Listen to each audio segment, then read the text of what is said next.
It's Ash from Super Videos back for another Q&A video. This is going to be Q&A number 58.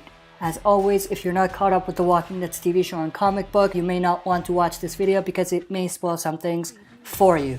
Before we get into this, I just want to say that the premiere of the second half of Season 3 of Fear the Walking Dead is tonight.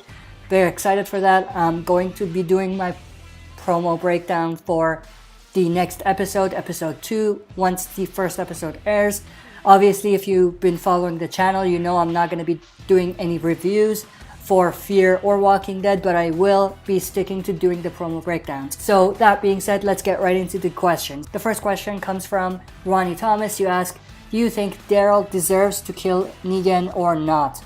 That's actually a very interesting question. I feel like if it's not going to be Rick, if anyone deserves to kill Negan, it should be Maggie, or at least Rosita, because obviously there's like a payback situation going on. For Rosita, it's for Abraham, and for Maggie, obviously it's for Glenn.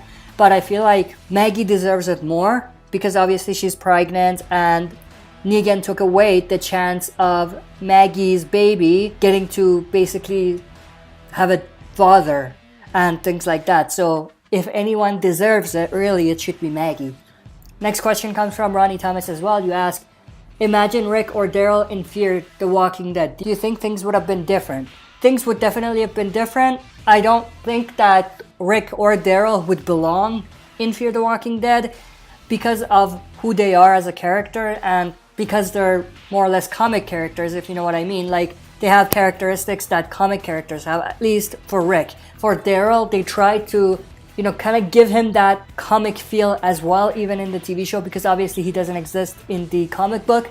But I feel like they wouldn't belong in a world like Fear the Walking Dead. Obviously, it's the same universe, but things are drastically different between the two. And I don't think Rick or Daryl would belong in that other world.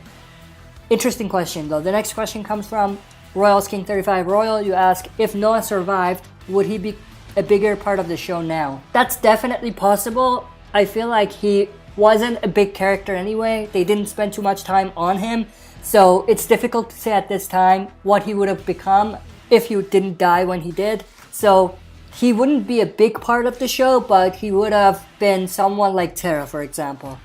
Next question also comes from Ronnie Thomas. You ask, do you think when Beth told Daryl you're gonna be the last man on Earth, do you think there's a foreshadowing that Daryl will be the last survivor?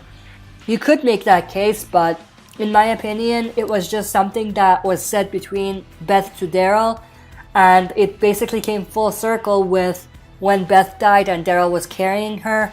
So, it was just a way for those characters to bond a bit more and for them to show how much Beth really respects Daryl and how much she really believes in him. But I don't think that it's any sort of foreshadowing. In my opinion, if there is a last man survivor, it should be someone like either Rick or someone very close to Rick, like Carl, for example. In the TV show, obviously, it doesn't quite work that way. Carl is still not at a point that he can replace Rick, but if it's gonna be anyone, it's gotta be either Rick or someone very close to Rick, like Carl. The last question comes from the one and only bad guy. You ask, who do you think will be the first to die in Season 8? Very interesting question, very good question. I think the first major character to die in Season 8, it will probably not happen till probably later on in the first half, maybe episode 8 or maybe episode 7 or maybe even the second half, early on in the second half. The first major character to die will most likely be not an A-lister, but in terms of who it will be, I can't really say because it depends on a lot of things that we don't know yet. One of them is what direction they're gonna take some of these characters. This just hit me though. The first major character to die, I think, won't be from the survivor group. I think it will be the savior that will be held as a prisoner at the hilltop. I'm drawing a blank on his name, but it's the guy that shot and killed Benjamin. I think that would be the first major character that's gonna die. Obviously, it's not from the surviving community, it's from Negan's community, but I feel like that's the first major character that's going to die. That's it for this Q&A video. Thank you for participating. If you want to participate in my next Q&A video, write your questions in the comment section below. That's it for this video. See you next time for another super video.